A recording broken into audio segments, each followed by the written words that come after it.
सबसे पहले माँ होती चंद्रवदनी बाबा केदार के चरणों में प्रणाम करते हुए एकदम राजी खुशी बढ़िया मस्त हूँ। मैं आशा उम्मीद करता हूँ आप लोग भी अच्छे होंगे। मेरा नाम है सूरज विष्ट, आप लोगों का स्वागत है मेरे एक नए ब्लॉग में। और ब्लॉग की शुरुआत हो रही है सुबह के 7:30 बजे से।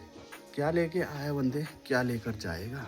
और आज तक कभी देखा है आपने कि गंगा जी ऊपर को मुड़ी होगी, यानी कि चढ़ाई को चढ़ी होगी? ऐसा तो हो नहीं सकता है ना।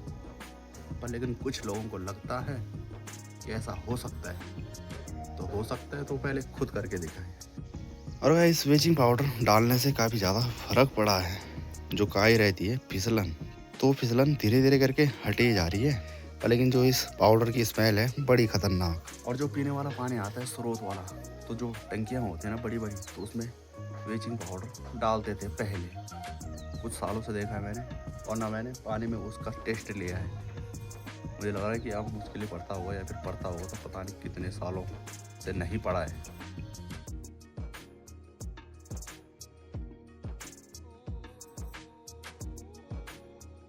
ये भी चले स्टॉक करने के लिए, फटाफट से रोटी यहाँ से सप्लाई हो चुकी है। और आज के नाश्ते में है आलू के परांठे, ये छोले, ये आंवले का अचार और ये सॉस। तो आलू के सीज़न में पहली बार हमारे बन रहे होंगे आलू के परांठे।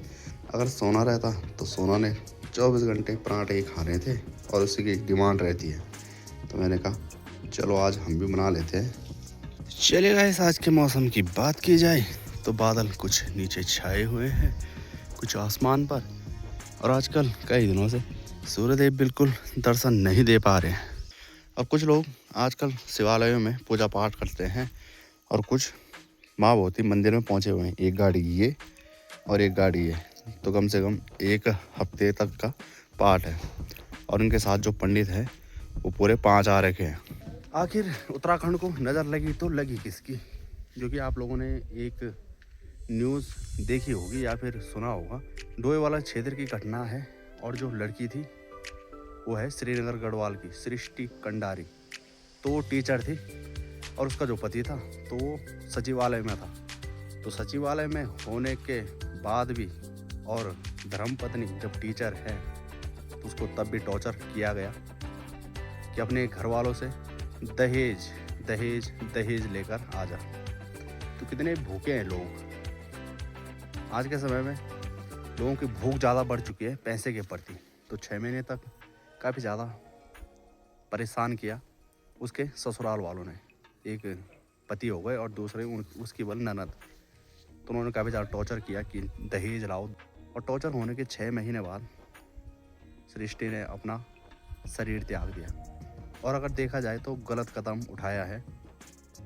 जब इतना टॉर्चर कर रहे थे तो कानून है तो उनके खिलाफ एक मुकदमा दर्ज करते कि हमें परेशान कर रहे हैं।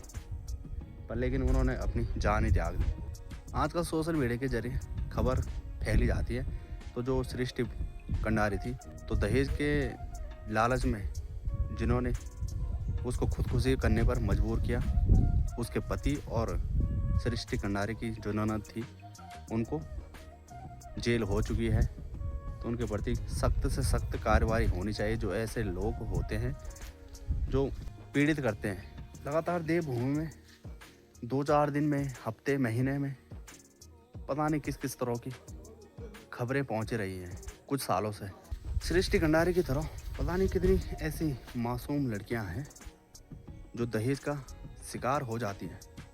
तो गलत कदम उठाने से अच्छा है कि कानूनी कार्रवाई की जाए, ताकि अपना शरीर भी नहीं गंवाना पड़े।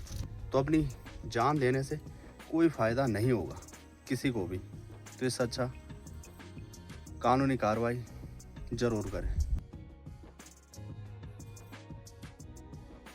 और आज भी स्पेशल खाने में है गहत का फाणो, और गढ़वाली में बोले तो गत्थों को फाणो। तो देख सकते हैं इस तरह से बनाया हुआ है।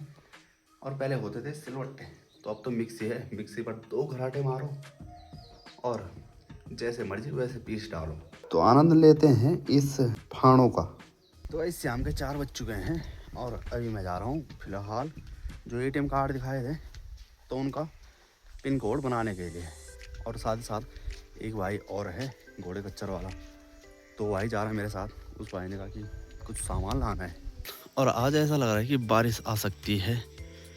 बाकी सामने के जो नज़ारे हैं बड़े अजब गजब, कहीं धूप तो कहीं छाया।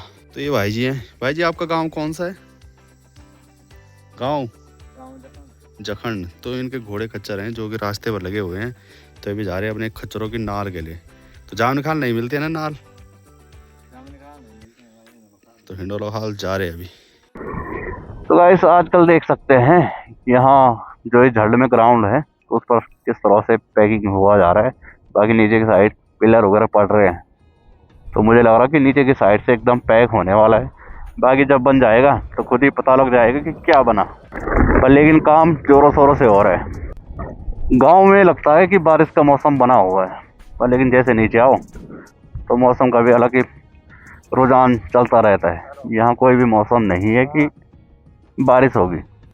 आजकल सड़क के दोनों छोर घिंगारों के पेड़ एकदम झुक बने हुए हैं, इनको खाने वाले नहीं है कोई।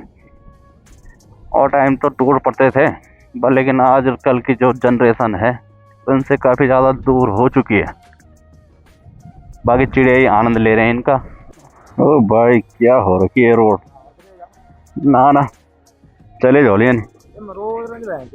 हाँ ये वाली रोड है, तो मुझे लग रहा कि कल या परसों हुआ होगा साल भर जब क्षेत्र पंचायतों के चुनाव मतलब रिजल्ट आया था, ऐसे लग रहा। तो उस टाइम भी मैंने इस रोड की वीडियो बनाई थी और उससे पहले पता नहीं कितने बार बनाए। यहाँ पर कई बार स्कूटी बाइक वालों के जो कि घुंडे मुंडे भी फूट जाते हैं, फूट के जाते मतलब लथपथ हो जाते हैं। इतनी खतरनाक रोड है ये, बड़ा रिस्क है। जो और कोई नया नया सीख रहा होगा स्कूटी बाइक और वो आ गया इस साइड, तो उसका गिरना एकदम पक्का है। और गाइस अब मैंने सबसे ज़्यादा एक चीज़ देखा है और सुना भी है, तो ये चीज़ बिल्कुल नहीं होनी चाहिए। जब कहीं पर भी किसी भी गांव में या किसी भी मंदिर में कोई भी भागवत कथाएं हो रही हैं, पुराण हो रही हैं, तो फिर उसमें नेताओं का उच्चारण और नेताओं का जो भाषणबाजी होता है ना, तो ये क्यों सुनाते होंगे। इसको सुनने के बाद बहुत बुरा लगता है। जब हो रही है भागवत, तुम नारायण का नाम छोड़कर दूसरे नेताओं का प्रचार प्रसार कर रहे हो, और हो रही है कथा और कह रहे हैं कि इस प्रोग्राम को आगे बढ़ाओ। ऐसे भी हैं। अब कथाएं उस हिसाब से कम हो रही हैं और नेताओं का प्रचार प्रसार काफ़ी ज़्यादा हो रहा है। जब कोई भी भागवत कथाएं हो रही हैं, चाहे वो किसी भी पार्टी के नेता हों, पर लेकिन इस तरह का लोग अपने गांव में बेकारी करवाते हैं। जब कोई शादी ब्याह होते हैं तो पूरा समय कैमरा वाले खा देते हैं और तब कहते हैं पंडित जी को जल्दी जल्दी करो मंत्र। तो पंडित जी भी शॉर्टकट मंत्र मारते हैं, तब जाकर कईयों के रिश्ते तोड़ते हैं। कुछ होता है, ये होता है, वो होता है। और उसी तरह से जब कुछ कथाएं होती हैं तो कथाओं का जो समय खाते हैं वो नेता खाते हैं। और हाँ गाइस, आप सभी को बताया था मैंने कि ऑडिशन है जामनिखाल में, तो उसका नाम भूल गया था मैं। नाम रखा हुआ है बड़ा गजब का, हे मेरी साखी। तो चलिए गाइस सीधे पहुंच चुके हैं हिंडोला हॉल मार्केट में। तो यहाँ पर एक शॉप है, तो यहाँ मिल सकते हैं घोड़ों की नालियाँ। तो यहाँ पर भी नहीं मिली। तो एक जामनिखाल में हुआ करती थी जहाँ हर चीज़ मिला करती थी, पर लेकिन वो दुकान अब बंद हो चुकी है। तो यहाँ के बारे में ज़्यादा पता नहीं है मुझे। तो गाइस मिल चुके हैं घोड़ों की नाल, वो भी बड़ी बड़ी मुश्किल से। तो गाइस फाइनली घर पहुंच चुका हूं। अगर ये वीडियो अच्छी लगी हो तो वीडियो लाइक करें, सब्सक्राइब करें और शेयर करें अपने दोस्तों के साथ।